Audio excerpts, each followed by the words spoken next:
Batman's parents' grave was desecrated. He rushed to the scene, a shattered headstone and a gaping dark pit. Just as Bruce stood there in shock, Bane ambushed him from behind, kicking him into the grave and slamming the coffin shut, intending to bury him alive. Bruce wedged a key between his fingers and punched the coffin lid again and again until his hands were covered in blood. He looked at his parents' remains, as if reliving the trauma of Crime Alley. Biting his lip, rage flickering in his eyes, he struck the grave once more until a trickle of dirt seeped through the cracks. He pried it open with both hands and clawed his way out of the tomb, fists clenched in fury. Back at the Batcave, he began tracking Bane's whereabouts, but Alfred delivered shocking news. Superman had been shot with a kryptonite bullet and was down. Since no surgical blade could cut through Superman's steel body, the Man of Steel was on death's door. Bruce couldn't believe it. He immediately contacted the Flash, asking him to bring a kryptonite scalpel to Metropolis. But Flash had a high-speed bomb strapped to his wrist, slow down, and it would detonate. Bruce was stunned. He turned to contact Martian Manhunter, but John had drunk a magnesium-laced beverage and was burning alive, even submerging in a lake couldn't extinguish the flames. The others weren't any better off. Green Lantern had fallen under the Star Sapphire's illusion, his willpower shattered, his ring slipping from his finger. Wonder Woman had been scratched by Cheetah drug. She hallucinated that everything around her was Cheetah. She attacked wildly, unable to stop, until she was on the verge of collapse from exhaustion. That's when Batman realized someone was trying to destroy the Justice League, but when Alfred asked who was behind it, Batman practically roared his answer. Alfred, get the Batwing ready. The Justice League is under attack. By whom? By me!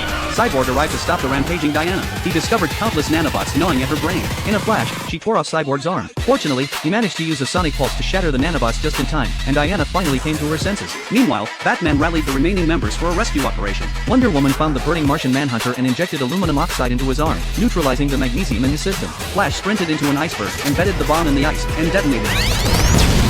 Bruce then tracked down Green Lantern and talked him back to his senses, restoring his willpower. Next, everyone converged on Metropolis. The kryptonite bullet was lodged in Superman's chest. His breathing was labored. He was fading fast. Batman had Cyborg use the kryptonite as a lens, dialing the laser to its lowest setting to cut through Superman's invulnerable skin. Then Martian Manhunter morphed his fingers into soft, slender tendrils and extracted the bullet from Superman's chest. After all that, Batman came clean. His computer contained a classified file detailing plans to neutralize every member of the Justice League. Recently, he discovered the file had been stolen. The team was in an uproar. Wonder Woman and Flash felt Batman had betrayed their trust. Superman stayed silent. Green Lantern actually supported Bruce's contingency plan, but letting it get stolen? That was just plain stupid. Batman pulled up the security footage from that day, revealing Mirror Master had snuck into the Batcave and copied the files. However, Batman had a failsafe. If the files were ever decrypted, their location would ping back to the Batcave. At the same time, the villain Vandal Savage was hatching a terrifying scheme, a missile designed to trigger a solar flare capable of wiping out nearly half the Earth's population and frying all electronics, plunging the world into a criminal's paradise. No sooner had he finished speaking than the Justice League stormed in. The two sides clashed immediately. Green Lantern battled Star Sapphire in a lover's quarrel. Martian Manhunter squared off against his monstrous counterpart. Wonder Woman took down Cheetah. Flash dropped Mirror Master.